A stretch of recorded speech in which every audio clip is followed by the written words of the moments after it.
everybody, I'm Rachel from Mrs. Rachel Brady. Mrs. Rachel Brady is a YouTube channel and also a blog and also a book club. I'm a stay-at-home mum to two. My son Arthur is 8, my daughter is 6. She's called Beatrix and I have another baby on the way.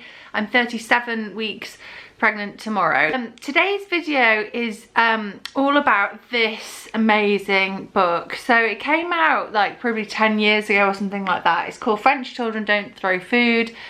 In the States, I believe it's called Bringing Up Bebe.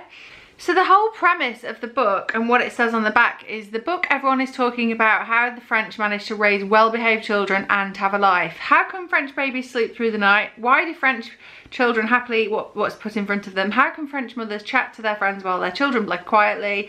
Why are French mothers more likely to be seen in skinny jeans and tracksuit bottoms? So the whole book is about basically Pamela Druckerman moved from New York to Paris with her British husband and had a child. And she just noticed how different their parenting approach was. So the first thing I'm going to talk about is cadre. Not cadre, cadre. So this is number one and it's the thing I love and I feel like it's the crux of the book. And basically the cadre is like the set of rules that parenting in France all goes by, and everyone seems to apply the same set of rules. When I say rules, it sounds really austere, really strict, really grim, really miserable, but actually paradoxically it allows the opposite. So French people are all about liberty as well, but the cadre is basically a set of ground rules that all parents have for their children. For example, they have a very strict eating routine and it's you eat breakfast at 8 o'clock, I think it is, lunch at 12. They have a goûter, which is a after school kind of tea time snack at 4, and they eat dinner at 8. It's a national eating schedule. Everyone eats on that schedule. Another example is that when you're talking to an adult, sorry, if a child runs up and interrupts a conversation with two adults, the French parent will turn to the child and say, wait. Another thing that is in the cadre is when children wake up in the morning or when they enter a shop or a school or anything, or they encounter another human being, it's really important to French parents that the child acknowledges their humanity by saying bonjour. So these are a few of the examples of the cadre. And within this tight framework of probably about 10, I think, that she talks about kind of rules, outside of that framework and those boundaries of basic politeness and basic civility, French kids have got loads of freedom. They don't believe in kind of overscheduling your children. They don't believe in like constantly hovering over them all the time. They don't follow them around the playground. Education is a firm cadre and inside is liberty. I really like that. I think the kid is reassured. He knows he can do what he wants, but some limits will always be there. Almost all the French parents that I meet, she says, describe themselves as strict. This doesn't mean they're constantly ogres. It means that, like her friend Fanny, who she talks about, they are very strict about a few things. These ideas are the backbone of the cadre. The point of the cadre isn't to hem the child in, it's to create a world that's predictable and coherent. So the next thing that she talks about is the pause, and basically she goes over that and she realises that all French children, like pretty much all French children, do their nights. There's a phrase in France, is when has she done her nights? Yeah, has she done her nights? Around 3 months. French belief is that all children need to be educated and taught how to sleep, and I have to say I do agree with them. Not saying at all that children don't have inherent differences in how they sleep, but just like we teach children to talk, we teach children to eat, we teach children to do lots of things, they have to be taught how to sleep as well. And so she speaks to all the parents and realises that what French parents do is from the moment the children are born, they don't sprint to pick them up every time they cry. So I'll be trying this with this baby 100%, because I think we're taught in this country as well to feed on demand, to just pick them up all the time. What they do in France is observe their baby. So they will pick the baby up. They don't leave them to cry. That is not something French parents like to do, because then they think if you've got to the stage where you're crying out, you've created a really bad problem and that's really frowned upon. What French parents do is leave a little pause, a few minutes, let the baby go back to sleep, let the baby teach itself to self-soothe, but in tiny increments. She goes to see a French parenting expert in New York and who helps American parents get their kids to sleep through the night. Maybe it's the beer or Cohen's doe eyes, but I get a little jolt when he says this. I realise that I've seen French mothers and nannies pausing exactly this little bit before tending to their babies during the day. It hadn't occurred to me that this was deliberate or a sleep strategy, or that it was at all significant. In fact, it had bothered me. I didn't think you were supposed to make babies wait. Could this explain why French babies do their nights so early on? Going on from the pause, the other thing that kind of extends into this idea of patience. So French parents teach their kids patience, and they call it being sage. So we would say to our kids before we walk into a room or a party or whatever, now just be good, I want you to be good, or if you're going for a meal, I want you to be good today, but they say be sage. And it's this idea of being patient, making children wait. So if they come over to an adult while they're having a conversation, the French parent will turn to them and say, wait, just wait. And it ties in with the pause. They always make their babies just wait 1 minute before they go to them. And it's this idea of sitting with uncomfortableness for a couple of seconds, because if you never have to wait for anything, how will you ever learn to be resilient to that and to become patient? It's really important that children learn how to, only in small increments, like French parents don't expect their children to be experts and kind of sit and just like be able to be really still innately, but they expect, by teaching them patience all the time in all areas of their life, that they will gradually learn this. French parents and carers don't think that kids have infinite patience. They don't expect toddlers to sit through symphonies or formal banquets. They usually talk about waiting in terms of 10 minutes or seconds. But even these small delays seem to make a difference. I'm now convinced that the secret of why French kids don't whine, well, hardly ever, and don't often collapse into tantrums is that they've developed the internal resources to cope with frustration. So also, I think the idea of sageness is really empowering for the child. So she said, she calls her daughter Bean. So she said, when I tell Bean to be sage, I'm also telling her to behave appropriately, but I'm asking her to use good judgment and to be aware and respectful of other people. I'm implying that she has a certain wisdom about the situation and that she's in command of herself.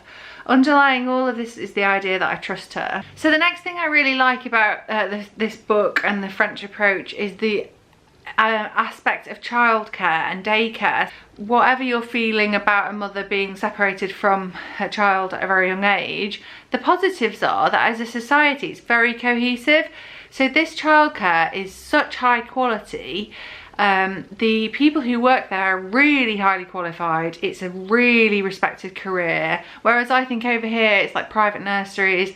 A lot of people that work in them aren't very well paid, and they go to their nurseries as well. They have 4-course lunches, which involves some vegetables. We'll talk about this in a bit, but which involves vegetables, a fish course, like a pasta course, and something sweet like a yogurt or some, and then a piece of fruit. But they have blue cheese and things like that at the end of it. They have 4 courses. They sit in a civilized manner. The idea that all the children have a very similar experience, whereas here everybody has a wildly different experience. So the next thing I love, and I've just touched on it there, is this idea of play and leaving them to it, not over fussing them. Don't feel guilty if you don't always kind of go over and play with them, because actually it's really important. What I think is really good, and I've noticed it a lot since reading this, and I've started really put it into play, is if we have so it's the holidays here at the minute, and school holidays for the summer. If, like, for example, I was planning to take the kids out to the park with the scooters in the morning, but I go over and I'd find that B is doing colouring and Arthur was doing Lego, or they're playing outside on the swings in the garden, I just think, oh, hang on, why? No, don't interrupt what they're doing. Don't interrupt what they're doing to go to your schedule. Unless you've got a class to go to or something to do, leave them to it. She goes to have some coffee with a group of mums, and she mentions extracurricular activities, and she said that everybody immediately kind of, the heckles go up, and Virginie, one of the mums, says, you have to leave kids alone. They need to be a bit bored at home. They must have time to play. So another element that I love about French parenting in this book is the idea about self-care. As soon as you've had your baby, I think she says somewhere that they tend to give people like 1 month's grace. This sounds harsh, but I kind of like it. No excuse for just like turning into a big old frump and just like not taking care of yourself. It's really, really frowned upon, almost excessively. So like I mentioned before, even stay-at-home mums will utilise the childcare that's provided to look after themselves, and why not? In Paris, even mothers who don't work take it for granted that they'll enrol their toddlers in part-time childcare, even for just a few hours a week, in order to have some time alone. They grant themselves guilt-free windows to go to yoga class and get their highlights retouched. In France, the dominant social message is that while being a parent is very important, it shouldn't subsume one's other roles. The next thing I really like, it ties in with that, and it's about prioritising your relationship with your partner. And so French men don't view mothers as less sexy. Like there's this whole thing of like, why would you be less sexy just because you've had a child? And I really like that. It kind of flips it on its head a bit. The point at which we almost let ourselves like just lose ourselves, and you know, things go out the window. So many people I know, how do I say this nicely? They're amazing, amazing parents, but I feel like they have put their child at the centre of their world too much. Le couple doesn't just get a cursory mention in the French parenting books I read, it's treated as a central topic. Parenting websites sometimes have as many articles on le couple as they do on pregnancy.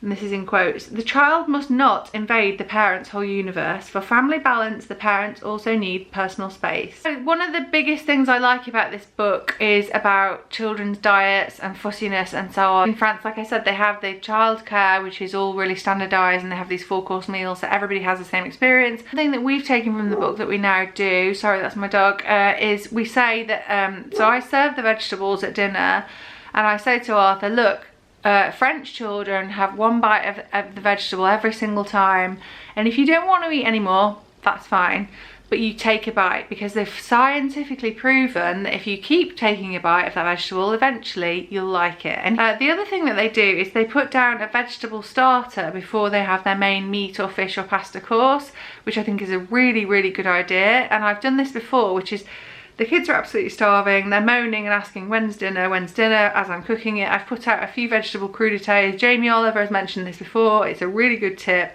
It's a bit like a vegetable starter. Put them on the table, they're much more likely to take part. They always bake at the weekend. All French children bake at the weekend, so I used to bake a lot with my kids and it's fallen by the wayside. This book has reminded me how important it is. The other thing that she does, that she talks about in this book, which is something I've always done and I can put my hand up and go, yes!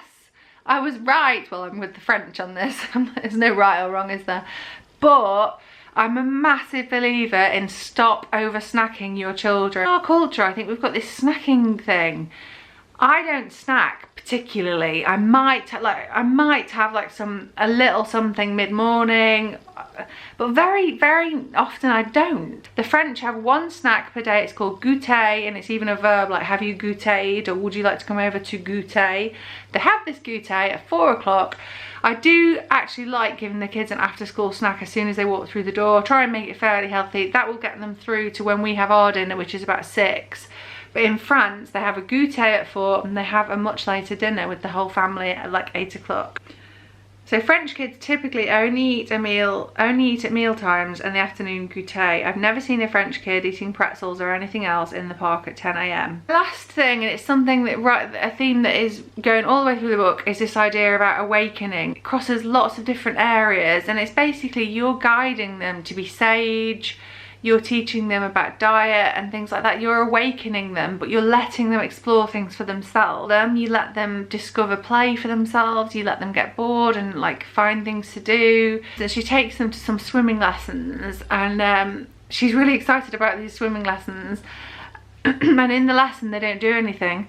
They're all in the pool together and they're just splashing around. And she's like, "Why am I paying for this? This is what when does the lesson start?" And he says, "Oh, we don't actually teach them how to swim until they're kind of, I think something like 7 or something like that, because what they want to do is awaken them in the water and let their senses explore and just play."